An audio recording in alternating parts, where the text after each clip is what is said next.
All right, so now we're going to do 2.6b. Okay, so there's only four of these proofs, so we want to make sure that we're following the whole proof as we go. In this case, we're given that these two are congruent. These two angles, 2 and 3, are congruent, and we want to prove that 1 and 3 are supplementary. First step is that it's given. It says that it's part of our given. It's 2 and 3 are congruent. The next step goes from the fact that they're congruent to their measures are equal. Hopefully we have a good grasp of this by now, but if we're going from the fact that they're congruent to their measures are equal, that is the definition of congruent angles. Congruent angles have equal measures. So if you have congruent angles, you can get equal measures. If you have equal measures, you can get congruent angles. It's a good way to go back and forth between an equation and a congruent statement.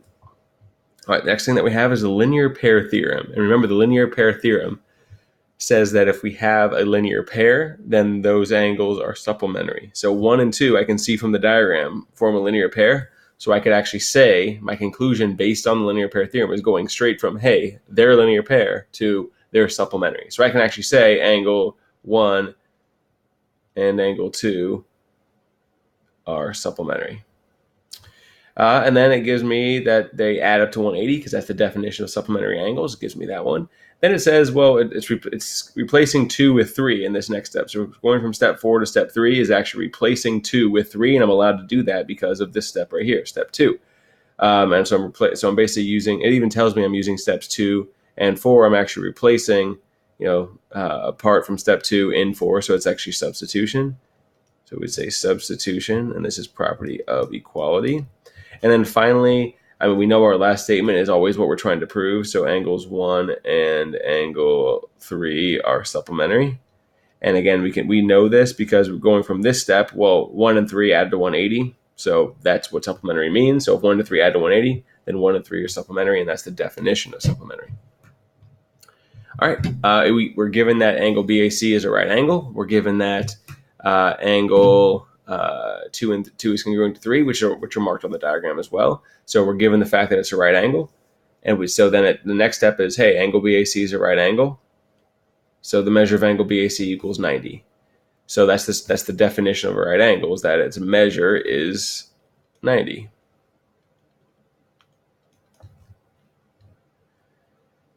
Right angles, I guess it's just one, but that's okay. And then in this case, the reason why I can get this statement, because it says the angle addition postulate. So remember, the angle addition postulate says that if we add two angles that are adjacent together, we get a larger angle. So in this case, the only thing that would work with is if I'm saying angle 1 plus angle 2 have to add up to angle BAC. So the angle addition postulate always has angle plus angle equals angle. No, it doesn't have any values in there. It doesn't have actual numbers of degrees or anything. It just has a sentence that compares things. Now, if we have values, we can substitute them after. But in this case, we're saying that the measure of angle 1 plus the measure of angle 2 are going to be, adds up to the measure of angle, in this case, BAC or CAB. Either one would have been okay.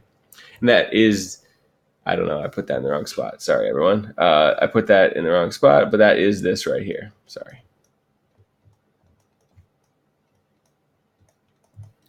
What was I thinking? All right, so I'll go ahead and erase that. Okay, so now we're following through with what we know. It says that, no eraser, there you go. So it says that, well, if angle 1 plus angle 2 equals BAC, we'll replace BAC with 90 because that's what it says. That's the definition of a right angle. So we did that. So that's substitution using steps 2 and 3. Then it gives us 2 is congruent to 3. That's part of the given, so that's why it's given. Then we're using definition of congruent angles. So again, knowing they're congruent means I know that their measures are equal. So I can actually say the measure of angle 2 equals the measure of angle 3. And remember, if we want to substitute in for something into an equation, we need to use an equation not a congruent statement, but a statement saying, hey, two things are equal. And so that's why we switch from congruence to their measures being equal. And finally, next we have the measure of angle 1 plus the measure of angle 3 equals 90. So what we're doing, it tells us steps 4 and 6, but we can look here and we look at step 4 and we see an equation 1 plus 2 equals 90. And then we end up with 1 plus 3 equals 90. So 2 is being replaced with 3, and I'm allowed to do that because 2 and 3 are equal. So in other words, I'm substituting. I'm substituting one for the other, so substitution property of equality. And then finally, it says that angle 1, the measure of angle 1 plus the measure of angle 3 is 90. And so I can conclude from that, well, if they add to 90, they have to be complementary. That's sort of by definition. And it even says by definition of complementary angles. So I can actually conclude that angle 1 and angle 3 are complementary. And again, I know that because that's what we were trying to prove anyway. And the last statement should always be what we're trying to prove. All right. Next here, we have angles 1 and 2 are supplementary, which is given, which they give me. Angle 2 is congruent to angle 3. I use that later on. And I'm trying to prove that 1 and 4 are congruent. So let's see what we got. The first things first, we have angle 1 and angle 2 are supplementary. Angle 3 and angle 4 are supplementary. And then we're using the definition of supplementary. Well, the definition of supplementary is that two angles that are supplementary add to 180. So I would actually have to say the measure of angle 1 plus the measure of angle 2 equals 180.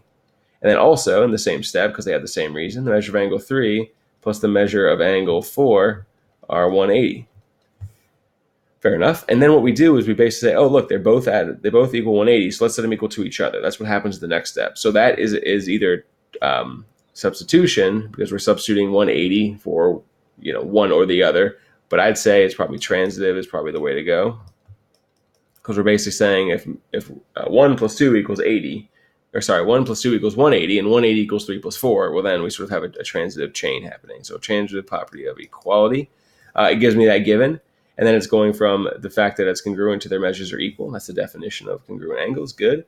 And now we're saying we're subtraction. So in this case, what we're doing is we're subtracting something from both sides. That's what subtraction property of equality is. So we're actually going to take step 3 and subtract the same thing from both sides. Well, I know that 2 and 3 are equal because they're from step 5, right? So I'm taking step 3, using the fact that 2 and 3 are equal. And so I'm subtracting 2 from this side and 3 from this side. But because they're equal, I'm allowed to do that. That's why I'm allowed to use subtraction property. So in this case, it's sort of stating, hey, those are equal. Therefore, I'm allowed to subtract them from both sides. So I end up with the measure of angle 1 equals the measure of angle 4 after those are canceled.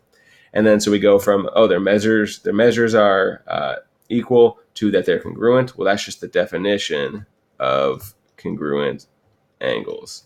All right. Lastly, one we're going to have to all do ourselves. This one's actually relatively short. I'll fill in this right here real quick. We have statements and we have reasons. Okay. The first step is that, X is the midpoint of a Y, and Y is the midpoint of XB. And again, the same reasons that it's given. All right, next up, I would say, and that's sort of sloppy, I might rewrite that, the key.